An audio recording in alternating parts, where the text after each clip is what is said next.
We're interactive now. So we're in the final straight before lunch now, and I'm delighted to be able to turn the kind of magnifying glass a little closer to home. We've talked about a lot of different markets this morning, a lot of different opportunities. And so we're going to chat a bit about the Hong Kong market from both sides, really. A little bit about the market as for third parties addressing it, and also about how the games industry is evolving here, mobile, blockchain, whatever. I'm not from here. You know, I'm really struggling with the heat, I must admit. How are you wearing a suit? How did you manage to wear a suit? How does that work? Oh, I came in an Uber. So. Oh, you came in an Uber. Okay, fine. That's the secret. So I'm going to let you guys very quickly introduce yourself and just say a little bit about your history in the Hong Kong games business, and then we'll launch in some questions. So do you want to start the site? Yeah, I'll start off. Hi, everyone. I'm William Lau. I'm the founder of the Hong Kong Game Developers Alliance. Cool. I'm also a founder of a game developer studio called Anti-Gravity Games. Cool. Fantastic. All right. Hello, everyone. I'm Edward. I am the co-founder and CEO of Twitchy Finger Limited, a Hong Kong-based mobile games developer and publisher. I'm also the product of overseas development for Kingsoft. I'm Josh Galloway. For the last couple of years, I've been working in venture capital, but my background is actually 20 plus years in video games. I moved to Hong Kong in 2001. You don't look old enough to be in the industry 20 years. That's good. I have a young soul. Okay, cool. And I'm in case the gamer in me. In case you've missed me, I'm not from the Hong Kong games market. I'm Chris James. I run Steel Media, who does this sort of event. So I want to start by talking about, I guess, the general character of the Hong Kong kind of games industry as it is. I mean, Hong Kong, what little I know about Hong Kong, this is like my third visit, so I'm by no means an expert, but I love it. It's a beautiful place. It seems very dynamic. There's a lot of investment, a lot of entrepreneurialism, but maybe the reputation has not always been for video games as a cause. A lot of financial stuff going on, and things like blockchain actually can maybe bigger. So can you tell me a little bit about the nature of the games industry here? Like how many studios there are, how much it's kind of worth, roughly? Actually, before we start, I actually want to know, like, who's here's not from Hong Kong? Like, can I get a raise of hands? Who's not from Hong Kong? Who's not from Hong Kong? Okay. All right. We've got a lot of locals. There's about 10% of the audience who are interested in learning. The rest of you can interject and tell us what we got wrong. So that's good. Cool. Okay, since I'm the founder of the Developers Alliance... You should know this, right? I should know this, right? So if you asked me this question 10 years ago, you know, I would answer there's barely any developers or any kind of development studio in Hong Kong 10 years back. Okay, so but if you ask me the question again today, I can tell you there's at least around 40 to 50 active studios and teams working around in Hong Kong for as a developer. Of course, there's also other publishers as well in the industry. So most of these comprises of indie teams. Okay, so most of the scales of the teams active in Hong Kong right now are probably under 10 people. There are some bigger ones that are around 10 to 20 people as well, but probably not too much of those. Okay. Yeah. So you're saying there's about 40, 50 studios, a lot of indies that are small, under 10, and then so who are the biggest players here? I guess Animoca seems to be relatively sizable, and well, certainly there's a few really successful studios here in Hong Kong, like notable ones like Madhead, one of the most successful mobile developer in Hong Kong. These guys are much bigger than the usual crowd you see in Hong Kong. So there's a few industry leaders in Hong Kong. So probably you can count them with one hand, though. So okay, fair enough. And where at the moment, where do we see the focus? Like obviously, we're covering mobile, blockchain, PC, and as a business, we're interested in lots of different parts. This is primarily a mobile thing, but not exclusively. What is it? Is it mainly mobile industry, or is it? I would say at least 90% is in mobile. Yeah. So there's a few teams in Hong Kong that would do PC and console, myself included in that crowd. So, but most of all, 90% at least, I can like confidently say are in mobile games. Okay, and Edward, so you've founded a studio. How long has that been going, and what are you focusing on? Chris, we started in 2014. Yeah. We started very small, like 4 people, and currently we have around 22, 23 in Hong Kong. And then we have another additional 10 people in Vancouver, our new studio. Okay. Up last year. It's interesting. So we're around 30-ish. Okay, fair enough. And what are you focusing on? Is it mobile? We do pure mobile. So one reason why a lot of Hong Kong developers focus on mobile is the barrier of entry. It's a bit easier to list it, and also the market's very big. So and also Hong Kong is actually it might be a small city, but it's very, very dense. So Hong Kong is a very good market to test as a test bed. I was going to ask about that. I'll come on to that in a minute. That's interesting. And also the return, the ROI of starting a mobile-based company is a lot more higher than versus saying Steam or I'm doing console. And you've obviously been around a lot. You say you've been 20 years. I say you look very good for it. The weather's obviously kept you youthful.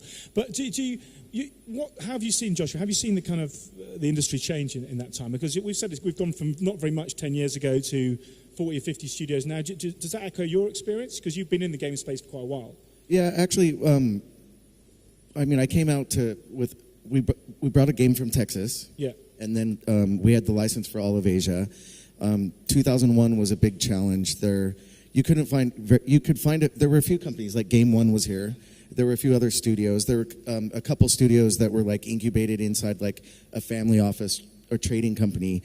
A couple did quite well, but in the end, even though they performed well, it's like 3% of the family's business, and those guys end up. It's for the family. It's a hobby, and some of those studios go away because the family's business is actually elsewhere making more money, right? So we had a big challenge scaling up even an online game publisher to 30 people.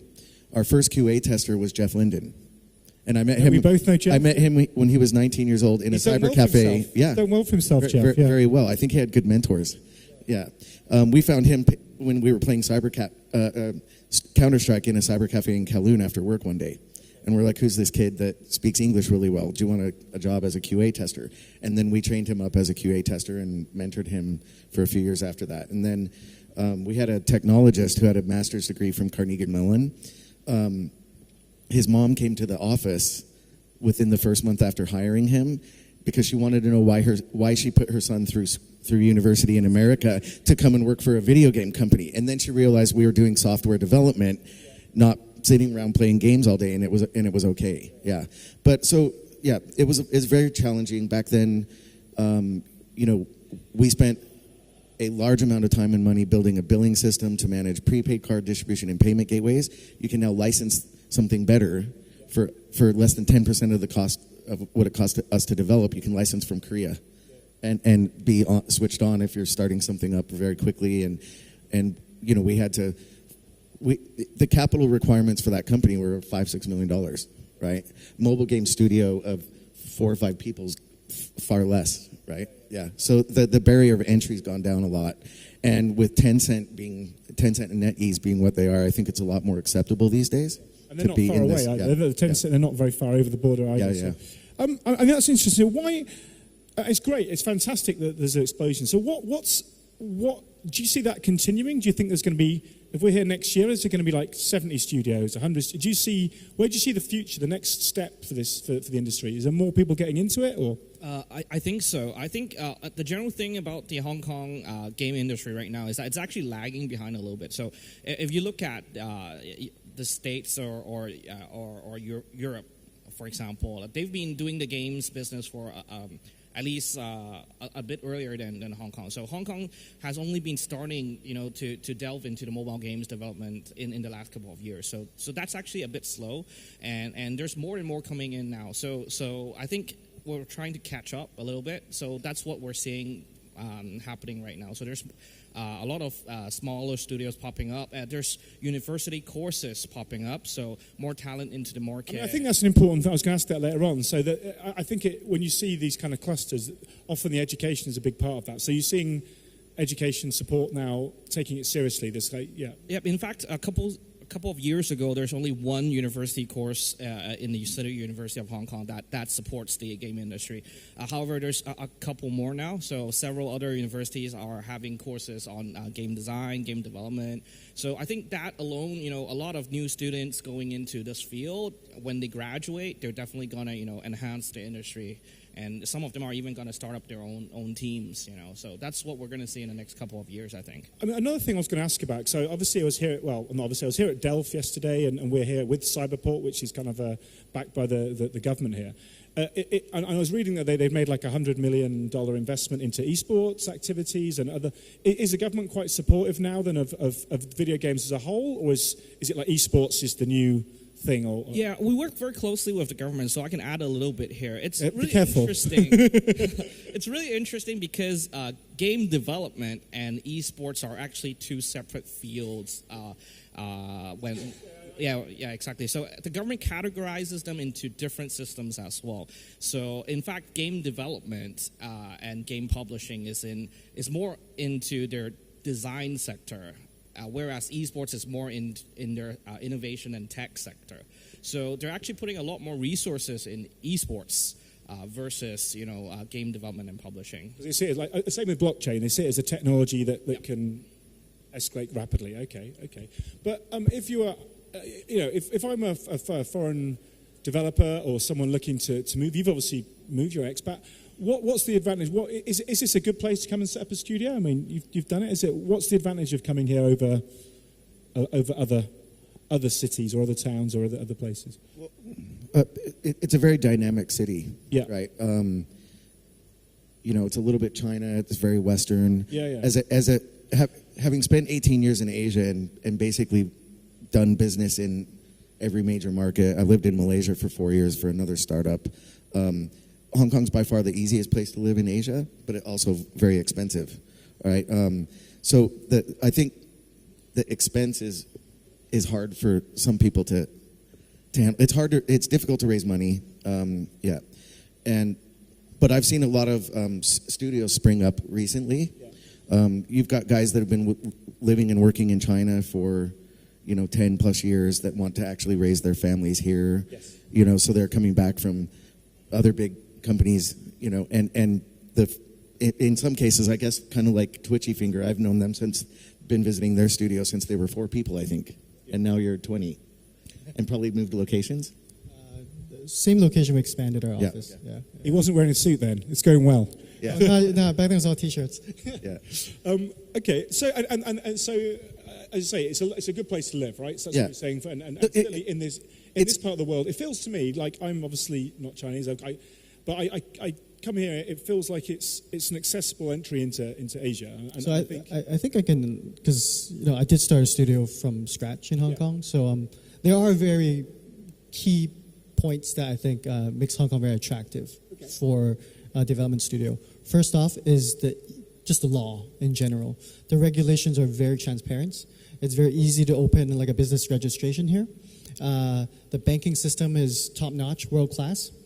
And also the amount of external money coming in through Hong Kong is enormous. So if you want to raise funds, whether it be overseas, Europe, North America, or other parts of Asia, or from China, they all flood in through Hong Kong. So besides that, there are a lot of the tax is extremely low. It's one of the lowest business taxes in the world. So that makes up. Tell me more. I think it's like 8% or something like that. Yeah, it's very low. So like for any profit, and you can also there's a lot of things you can write off. The tough part, that's the good part. The tough part is if you're opening a studio, it's better now. I think it's a lot better now. As Willem said, there are a lot more youth. The younger generation are coming into the industry, and there's a lot more expertise coming from overseas as well. But finding the right people, like especially programmers, is still very tough. So it's easy to find a programmer in general. Like if you're in fintech or you're doing some type of app, it's quite easy. But game is a whole different animal. You got game logic, you got game design. All these things are very specialist type of programming. And I guess you're also competing with, even in software programmers, with the fintech guys that are maybe throwing a lot of money at these people in generally. But another thing is people who come into the game industry, like wanting to make games, they aren't necessarily coming in for the money. If I'm doing money, I'm going into fintech, right? Most people who come in as a programmer and want to make games, they do have the passion for it, so that's not a big issue. But it is expensive to scale in Hong Kong. It's one of the most expensive real estate, cities in the world. And once you get to 20, 30 people, the office space, the overhead becomes a huge issue. You go somewhere cheap like Vancouver, for instance, where Vancouver isn't very cheap, actually. It's actually, I think it's the second most expensive city in terms of real estate now. I would actually like to add a little bit to that. I think what Edward said is very true. I think talent is a huge problem in the game industry in Hong Kong because we're actually competing with other tech industries in Hong Kong, whereas they're paying a lot better versus the game dev sector in Hong Kong. So competing for talent is a huge problem. I want to talk a little bit about the markets you're selling into. I can talk a little bit later about the actual Hong Kong market, but obviously, even though there was wealthy people here, there's a limited size. So you're on the doorstep of China, obviously, in mainland China, and the Chinese games industry has exploded, as there was Tencent was showing the data earlier, like it's tenfold in 5 years or whatever it is. So presumably that's massively beneficial. I mean, that must be. If people making games here, is it mainly a mainland Chinese audience they're looking to sell into, or is it Asian audience, wider Asian audience like Korea and Japan, or is it something completely different? So I think Edward could probably answer that well. Yeah. As a developer, I've helped 22 plus clients or studios, technology navigate China and Asia. I've never once actually done business with a Hong Kong-based company in terms of licensing a game, right? Like the closest is probably iDreams Guy, which is just cross-border in Shenzhen. They picked up several titles from studios I represented, as did others, right? So Hong Kong is a great place as a jumping point into China. It's very central to the rest of Asia. If you're like me, running around selling games to Korea, Taiwan, Southeast Asia in the past, it's a great place to be for that as well. But yeah, I don't know what the challenges would be trying to.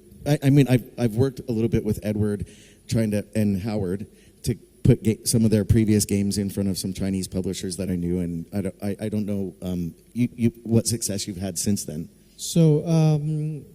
In general, usually Hong Kong is a great test bed for both markets. The advantages are because Hong Kong is a former colonial city, so the language, the English proficiency level is quite high. So whenever we make games, actually we do English first, as always, and then we localize it into Chinese, and we often test it in Hong Kong because in terms of like the revenue.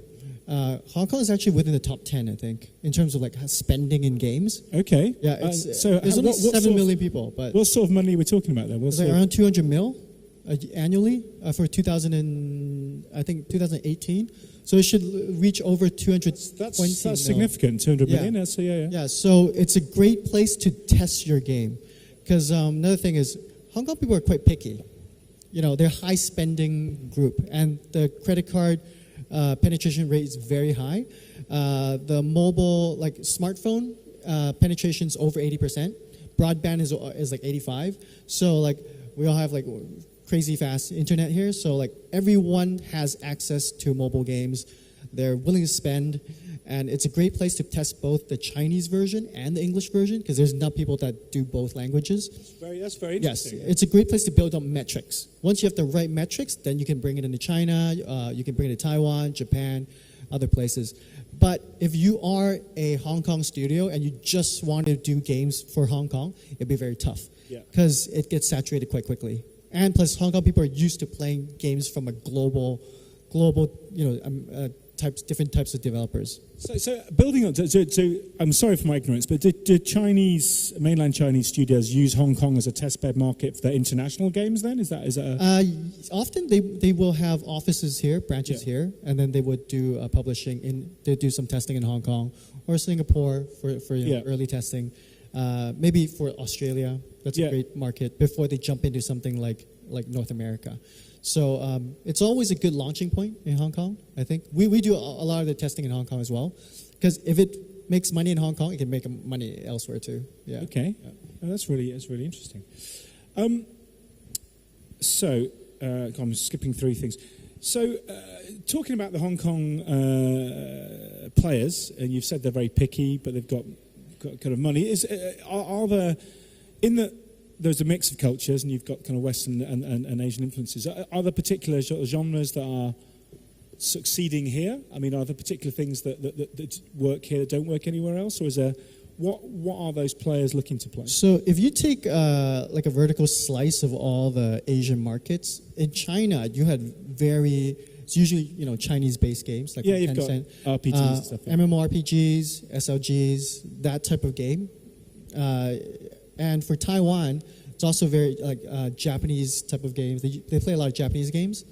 But in Hong Kong, you see it's like a mix, where you see games like from Supercell, like Western games, and you see casual games as well. I think and then you have all these hardcore RPGs as well. So it's just like Hong Kong, it's a melting pot of different cultures, and the whole app store reflects that as well. So that's the I guess advantage of launching in Hong Kong. You can get a mix of everything, but in terms of specificity, say if I want to aim at my game target for China, it's a whole different animal, because not just there are some cultural differences, because Hong Kong a lot of gamers grew up playing PC console, so they do have that background. But versus in China, where they jumped into the later stages of internet gaming and jumped straight to mobile gaming, so there's a little bit difference in terms of the player spending, player behavior. I think just looking at the actual situation, if we look at all the active teams in Hong Kong right now, I don't think any one of them are actually designing a game specifically for China. In fact, I don't think they're even considering China at all, because it's actually really hard to enter the Chinese market. They've got enough games in China already. So most of the teams are separated into two tracks, okay? So there's a lot of teams like Edward, for example, they do global, okay? So immediately from the onset, they're designing a game for the global market. So like really Western styled games as well. There's another track which is they focus on what we call the traditional Chinese market. So that includes Taiwan and Hong Kong. So it's still a sizable market. So there's a lot of more Chinese flavor or Japanese style, anime style games. That's specifically for an Asian audience, and specifically traditional Chinese. The successful Hong Kong game company I mentioned, Madhead, they only work the traditional Chinese market, so just Hong Kong and Taiwan, and they're super successful. So there's what you see right now from the Hong Kong developers is that they're separated into these two categories, either targeting a global crowd or targeting the traditional Chinese. But I don't see any of them specifically targeting China. All right, I've got a couple more questions, but we're here with people. We're a panel. It's interactive. It's before lunch.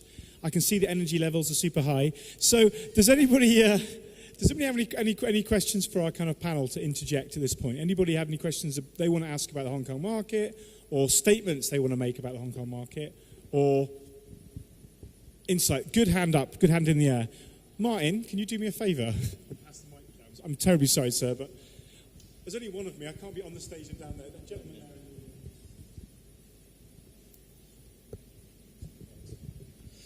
Hi. So the question is actually just going back to the issue with finding developers here in Hong Kong, and what sort of approaches have you taken to try? Do you bring developers over from other regions around the world? Can you speak a little louder? Sorry. Put it closer to your mouth. The speaker's facing this way. All right. So what I was saying is, how do you go about finding developers in Hong Kong? It's one of the biggest issues across all different industries is trying to find good developers. So what do you do to try and solve that? So currently we do two types of recruiting. One is through referrals. So we've built up our studio long enough that we do have a strong network of other industry people that we know, and often when we hire, the first thing we do is ask fellow developers. I'm like, do you guys know any programmers that are available? Who's good? So someone who can vet. Because again, it's tough to find talents, and often it's much easier for someone to refer us and say, "Oh, I've worked with this guy. He's solid. He does this. He's very good at that." So at least there's some type of guarantee of his skill set. Another, a bit newer for us now, is we're starting to recruit from the universities. So the last 2 years or so, you see a significant amount of students that graduated with a game design or programming degree that was previously not available maybe like 5 to 6 years ago. So usually we do two types. The referrals, we usually put them in a more senior role, and then we train up the university graduates as trainees or junior programmers. Got any other questions out there? Thank you very much for that question. It's a good question. It's a solid question. This is not a question audience. It's fine. It's okay. Each their own. I've got a couple more questions. So one thing I wanted to ask about actually was, obviously we're here in Cyberport, so I'm not plugging them, despite I am plugging them, I guess. But they've set up a number of incubation kind of hubs. I'm sure it's not just here. Is that quite a common thing across Hong Kong? Is there quite a lot of support? Because I think they get subsidized office space and things like that. Actually, a lot of government programs for supporting the game industry has only been starting up the last couple of years. So the Cyberport, right now, if you look at Cyberport incubation program, a couple years back, maybe there's only one or two game studios that are able to enter the program per year. So maybe you'll see one or two that are able to compete with the other tech industry and enter Cyberport. But if you look at 2019, they have started a whole new stream just for the game sector. And like each intake, we're seeing like, more than 10 studios enter Cyberport now every year. So that's a huge step up from before. So you can see that the government are definitely pushing forward with this industry. So that's something that's really good for us right now. Yeah, no, it's great. So partly that's due to the government's support for esports. Although there are very different sectors, but there is a trickle-down effect, because after all, esports, you do need the content, you do need the game for all the external stuff to happen. And there is more. Back then, maybe when I started my studio, when I told people ask me, "Oh, what do you do?" I'm like, "Oh, I do mobile gaming," and they'll be like, "There's mobile gaming in Hong Kong?" They have no idea what I'm doing. Now I say, "Oh, I'm doing games." It's like, "Oh, do you do esports?" So, you can say it's a buzzword. You can say it's something that esports been been around for a long time. When I was playing Street Fighter with friends, and a large crowd gathers and everyone watches each other play. Now, with just internet and streaming, that it's become a whole new thing.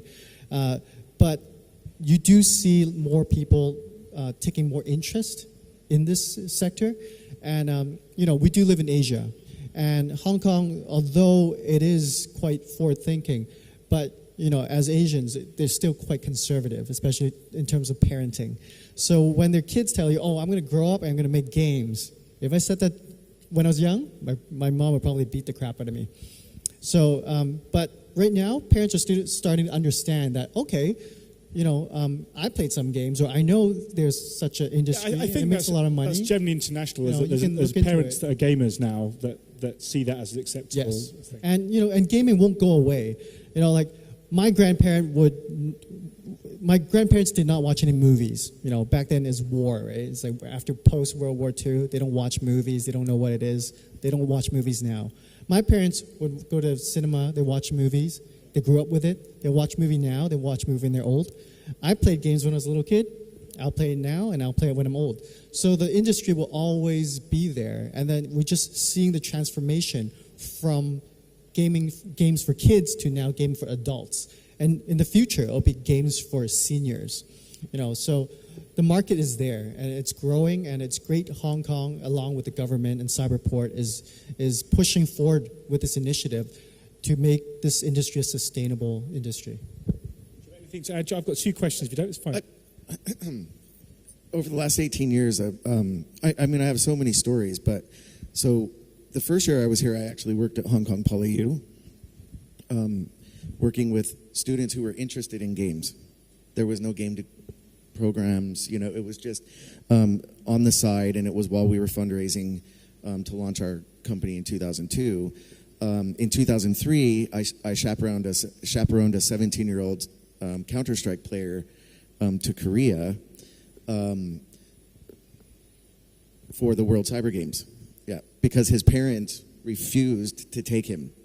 Yeah, so we came up with, we fundraised for him, paid for his ticket. One of my investors was running the World Cyber Games here in Hong Kong, and it was so small, right? 2 or 3 years ago, so I have 9 and 13-year-old boys. They're mixed Chinese and American, so I kind of also have that pulse into the next generation of gamers and whatever. And I took 15 kids, some of which I work with because their fathers have died, and it's a group of kids up at where I live that I work with regularly. And I took them to the LMS Championship Finals out at Asia Expo at the airport, and was amazed at how big the esports scene had come and how popular it was for these kids. They wanted to go and spend the day watching people play League of Legends, right? And they're like cheering, and and they had their fan club. And we took a 16-year-old Filipino kid who lives up. That's like a Diamond 2 player, right? But isn't old enough to actually compete. So it's really fun to see how it's progressed over the last 18 years that I've been here, especially now that I get to see it through the eyes of kids as well. Yeah. I mean, it's really interesting. That segues nicely into my kind of closing question, I guess, for your questions. I mean, firstly, predict the future. So, what do you see? How do you see the Hong Kong games industry or games market evolving in the next 5 years, 10 years? Say, where are we going to be when we're back here? We've got 10,000 people coming to our event. We've got, they've had to custom build a whole new part of the cyberport for us. What's Hong Kong industry going to be like then? Easy. Actually, that's a pretty tough question. It's hard to tell. No one really knows how far esports is gonna go. We're still at a very early phase of esports right now. So there's a lot of official stuff saying they're gonna adopt esports and whatnot. So that's it's hard to say. I don't dare predict.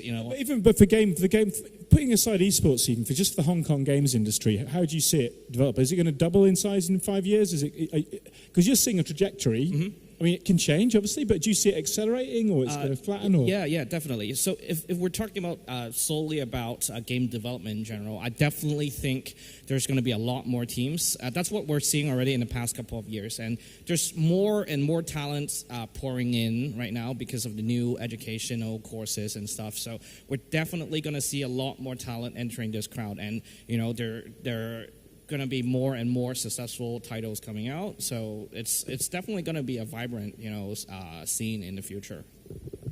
Edward, do you have any predictions for the future? So we've been doing mobile games for almost 6 years now, 5.5. Honestly, it's been a roller coaster ride. Like every 6 months, something comes along that blows your mind and changes the whole game. The cycle has just moved so quickly. Everyone's talking about MR, AR, VR. For me personally, I think I see cloud gaming as a possible end game changer. Because we are, when I make mobile games, I do have to aim for the lowest common denominator. Because we do global games, so it's not just about the tier 1 markets. I got to make sure, like a Poco phone or some, maybe a more budget phone can still run our games. The hardware, the battery, all matters. But with the advent of upcoming 5G, mobile gaming like Google Stadia, it opens the door for basically unlimited possibilities for us. Because we do not have to be limited by the hardware anymore. We can make sure the game is run as fast as possible, as nice as possible, without worrying about, will this market be able to do it? Of course, 5G is a big thing. Not every country will have it. But, even the phones itself, even the low-end phones now are capable of doing, like, amazing things. The processor speed and everything. So, and with all these accessories that are out for games, 5-6 years ago, when you told people, I'm a gamer, and they're like, what game do you play? I'm like, I play mobile. Then they're like, you're not a gamer. But now it's a legitimate gaming device. You can plug it into other peripherals. You have fold-out phones coming up. So the horizon is definitely, it's a blue ocean, industry. So for us, I'm very looking forward to. You're very positive and upbeat about the gaming industry and Hong Kong industry. Joshua, you're closing. You get probably the closing sentiment. Are you upbeat? Is it going to be? Is the Hong Kong industry going to flourish? Well, the Hong Kong industry is doing great. Honestly, like we were some of the first expats to really come in and set up here, and I've stayed here for 18 years and raising my kids here, and they're gamers. And 2011, I had a hot desk seat at the first co-working space in Hong Kong called Boot HK, and there were only 10 people there. And within a year, the Hive opened, and now they have several locations, and now there's WeWorks all over the place. And game studios are like a subset of the startups scene. So if you look at how startups in general have evolved, like Rise last week, over the last 2 or 3 years, consistently 20,000 people at least come into town for Rise, and now we've got Pocket Gamer, right? Forget 20,000. So I think it's growing at a healthy pace in a lot, from small man studios to larger outfits like Animoca brands who are doing amazing things. And I think I've been here long enough to see the shift from pay to play, and then the platform shift from PC console, which was my background, to mobile. And now I think that the next shift is, I don't know, probably value-based or, play to earn. I don't know. Maybe that's where blockchain blockchain comes in, So good segue into I find it interesting, yeah. Okay, brilliant. Well, has anybody got a final question? Oh, you do? I was about to close. Okay, you get the final question. Where's my beautiful assistant? He's gone. I'm going to do it myself. Look at this. Oh, you are. There's my beautiful assistant. Thank you. Hi, my name is Attila. I'm with treasurehunt.com. We're a location-based augmented reality treasure hunt. My question is, based off of your experience, this is an opportunities and challenges panel. What has been the most impactful game launch here, and what strategies have they used to become successful? All right, so Thank you. The most impactful game launch, I think you kind of set yourself up there, is location-based gaming. So that's when Pokemon Go came out. That was simply amazing because Hong Kong is the population density is so high. Like for a while, the first 2 months of when Pokemon Go came out, every single Pokemon point, you'll see 30, 50 people just gathering around. And it's just crazy. Like what are they doing? And then they're all playing Pokemon. So I think that was quite a phenomenon. And you still see it now. Like I see it's been from young people to now just old people, like seniors, just standing around, and you see them just flipping the Pokeball. So in terms of sheer launch awe, I was amazed at Pokemon Go. So I think that's, they've since launched Harry Potter, but I don't think it matches the same amount of craziness that the Pokemon Go was. I agree. I remember my kids just saying, when's Pokemon Go coming out? And I'm like, just because I work in the game industry doesn't mean I know when Pokemon Go is launching in Hong Kong, but it was later than other markets. And I was walking out of the house with my 9-year-old, he was probably 7 at the time, and I was looking around, and everybody in Sai Kung, which is an hour from here and remote and less populated, but everybody was on their phone. And I'm looking around, and everybody was playing Pokemon Go on their phone that day, just walking around in Sai Kung Town, down on the waterfront. And it's died down a little bit, but when I was traveling to the Plutus office, I'd walk through Kowloon Park every day, and there's down by the mosque, and there were sometimes you could see 100 people gathered. They're playing it today, and I'm not going to say who, but there's a massive Pokemon Go player in the audience who's collected almost all of them. Any other launches? Because any other amazing launches we remember? We've gone with Pokemon. Actually, okay, well, I don't know if that helps you. Pokemon's quite hard. You have to have one of the biggest brands in the world and then launch it in Hong Kong. But thank you for your question. That's time up for us, I'm afraid.